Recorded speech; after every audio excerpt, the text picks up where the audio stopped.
live. Just kidding. This was pre-recorded. Wanted to give you guys a quick show update real quick. Our interview with Xavion today is a part of a bigger series that we're doing where it's kind of a getting to know the new additions to the BYU basketball team. We're going to have all the new guys on the show throughout the next month and a half or so. Some will be on Zoom, some will be in person. So stay tuned for that. Today with Xavion, great interview. And then next week, Tyler Maruss is going to be on the show as well. And Chase will be back on the pod next week as well. We're going to do some scheduling stuff and previews and talk about some practice intel. Maybe I might even talk a little football. BYU football, Portland State, week 1. Maybe we'll preview that game a little bit, do some predictions each week during the football season as well. So make sure to stay tuned for that. Hit that subscribe button, Church Ball Pod on everything. Tell everybody about it. Any BYU fan you know, Church Ball Pod, Spotify, Apple, hit the follow button, 5-star review.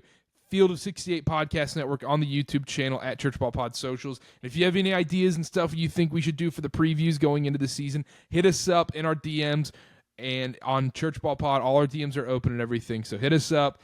Appreciate you guys listening so much. I'm done rambling. We're going to have a full pod next week. It's going to be a much longer show with Chase and I. Short pod today. I'm done rambling once again, so let's get to our fantastic interview with Xavion.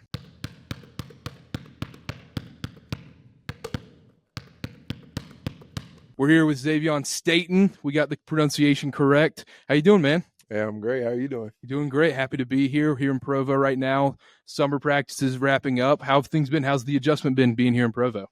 It's been great. I mean, it's just constant development. Like, we're just sitting there practicing day by day, trying to get better. Mm-hmm. It's been an interesting transition from high school for sure.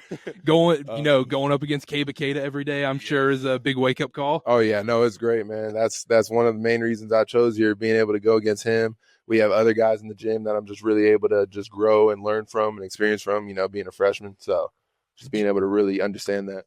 How critical do you think it's been coming here early? You and AJ obviously came here in the spring, I believe, correct? Yes. How has it been coming here in the spring, summer? It's probably weird as a college student because you're like, why is nobody here on campus? Like, you go to a class and there's like 7 people in there. But how's it been coming in early? How do you think that is going to give you an advantage coming into the season? Yeah, I mean, I've been here for about almost 4 months already. And so I really have just been able to, like I said, I've been able to learn a lot. Really just grow within the basketball world. I've already developed so much within these 4 months, and I'm not even close to scratching the surface. Mm-hmm. So it's like just one of those things. Getting here early was such a big thing for me because I started basketball late, so I really need to catch up on my development and learning. So that's just my biggest thing. Mm-hmm. And I feel like being here early has been able to do that for sure. How has the connection been with some of the guards? I know a lot of people want to talk about you and AJ because, you guys go to Utah Prep together and everything. But how has the connection been able to develop in the chemistry with guys like Rob Wright, Nate Pickens, and these other guards on the team? Oh, yeah. No, they will find you. They know basketball. So that makes it easier for my job, being able to just play off them, read off them, being able to make those reads and really just understand how they play. That really goes a long way. I've been able to hang out with a lot of guys. I love them. They're great guys. Mm-hmm. And I feel like, just really getting that connection is really going to be able to, push us to be able to have those lobs or be able to do stuff with each other that we just, be comfortable in the game setting. Mm-hmm. So coming to BYU, you go through the whole recruitment process, highly recruited talent. And I always find it weird, it's tough if you don't have a good supporting cast around you, especially nowadays with all the money floating around in NIL. 100%. How important was it just having a good foundation with your family and everything going through that recruitment process? And and two-parter right here, how did they help you lead the way to BYU, and how is it the perfect marriage for you? Oh, yeah. First. No, it's a loaded question. My bad on that one. No, you're good. First, my parents are my everything. My whole family is my everything. So, like, they made it understood that my decision is ultimately my decision, mm-hmm. but they do want to make sure that I make the right decision. Mm-hmm. So they were there along the whole recruitment process, went on all the visits with me because I may like it. Yeah. They may see something that I might not see because those visits, they present you some stuff, but it might be different on the back burner. Yeah. But being able to, take these visits and be with them, they really were just able to, give me a sense of comfort and really just give me another eye on these decisions. So when I came to BYU, they were all here and we just really had this talk after the whole visit. We're in the hotel room and it was just like, we knew this was the place. Like, this was the place that I see myself at and can see myself developing at and potentially win something. So this was just, that was ultimately the decision. And being able to go through that recruitment process with them, I don't understand how people do it without people in their corner, because that was stressful. Yeah, because I mean, if we call it like it's straight here, like there are people who are out for bad things and taking advantage of these kids and everything, and it's so unfortunate. And if you're coming from a rough background, it can be really tough, man. Yes. So that's why I have props for everybody to do that, but I also am so blessed to have my family to be able to do that, because without that would have been way harder of a decision for sure. And also game 1 in Vegas, hometown game. I'm sure that's the number 1 game scheduled on the calendar. Oh man, they already got their tickets. How many tickets did you have to get? I mean, you got a big family. My family. Yeah. So they're over here trying to scavenge because you got all the other family members and friends from high school and all this. Everybody as soon as we posted that, they posted that. It's like everybody was going crazy. Like, oh, first game in Vegas. Like, it's insane, but it's such a cool experience because being able to go back to my hometown and just be there in that environment, it'll be amazing. So coming into this season, there's pretty lofty expectations. Of course.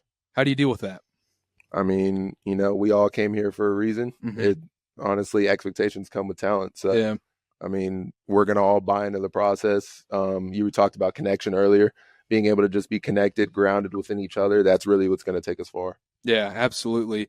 So what's it been like being with Kevin Young? How would you describe Kevin Young? He is a great coach. He is, but it's not just a great coach. He's an amazing person. And that's why I, ultimately chose to go here as well. First meeting KY, he was just, obviously had this huge coach background in the NBA and stuff like that. And that was one of the most important things to me. But not only that, we were over at his house for dinner and stuff like that. And he was just a very great person, comes from a great family, has a great family. His wife, kids are amazing. And so it was really just a sense of comfort. He really is one of those guys that's straight to the point, but he doesn't like try and beat around the bush or anything. And you really can learn from him. And that really just makes it a lot easier to play with. Exactly. It kind of goes back to the whole recruitment stuff of you're getting fed all this different stuff. You don't know what's real and what's not. And it's got to be comforting to have someone who's just real, authentic, and just, hey, this is how it is. And Justin talks about that, his brother, all the time, where it's just, hey, we are who we are. It's authentic. Come see it and you'll feel it. Yes, definitely. Absolutely. So this season, Big 12, what are you working on individually right now most going into the season? Just getting stronger, being able to going back to playing against Caba and all these guys. I get to feel how that Big 12 play is. Like it's no surprise. I'm skinny, but I can still hold my own. So being able to, have Wiz and all the nutritionists and everything like that, it really it makes it a lot easier to be able to grow and develop and really just focus on that. Yeah, absolutely. So how excited are you to play on the court with Rob Wright this season? Man, that guy, we just got done with practice, but we were talking about it. He is a great point guard. Like he really just knows, he has great pace, really just knows how to find your guys and great leader. So I'm ultimately really excited to see how that goes. That's awesome. I mean, I cannot wait. We're right here next to the Marriott Center. Coming to games last season, what was it like just seeing the Rock and everything? And you're like, oh my gosh, man, like I need to get here. Yeah. So this actually may surprise you, but I didn't actually go to a game where the Rock was in attendance. Like it was, I went to the ASU New Year's once. So like, that was a good game though. I mean, Richie balled out in that game, and he had like 30 something. Yes, that was great. I remember sitting there thinking, I was like, okay, we're getting a different Richie Saunders this season, but yeah. No, that's a good game to go to. So you haven't been here with the Rock yet? No, I haven't, but I have watched online. But I know that's a whole different experience. But like I've already seen some stuff. I know that it's going to be crazy. So you're getting almost like a COVID BYU experience where you're on campus right now with no students around. You're going to games without the Rock. Like, man, I cannot wait. I can't wait for you coming into this November. But how do you feel about you're going against Villanova, UConn, Clemson, a lot of these big dogs in the non-con? How important is that to get ready for conference play? Because I don't know if you were paying attention too much last season. Not a super strong non-conference for BYU. Do you guys feel ready going into these games? Well, yeah. I mean, the non-conference may not have been as strong last year, but they set up a great foundation and standard that we get to uphold now. So, I mean, props to that last year's BYU team because with honestly where they went, we're trying to exceed that, and that gets everybody excited and gives us those expectations because of what they set. So I think that being able to have these non-conference, I feel like we have some guys that are vets already. They've been on that last year's team. They know how this goes. So being able to learn from them and have those leaders, I feel like that's what gets us through. Yeah, absolutely. We were talking about it briefly before we hopped on here about Yegor. Yegor obviously declared. How fun would it have been to play with Yegor? Oh man, I met that guy. I got to watch the games. He is a great person, great basketball player. But I am like truly excited for where he's at and where his career is going, because he deserves it all. Yeah, absolutely. Well, Xavion, thank you for hopping on. Really appreciate it. Best of luck this season. And anything for the fans? Anything to plug? You have anything for? We need to get you some NIL deals. Like, come on, man. With time. All right. Well, appreciate you though. Thank you. Absolutely appreciate it, man.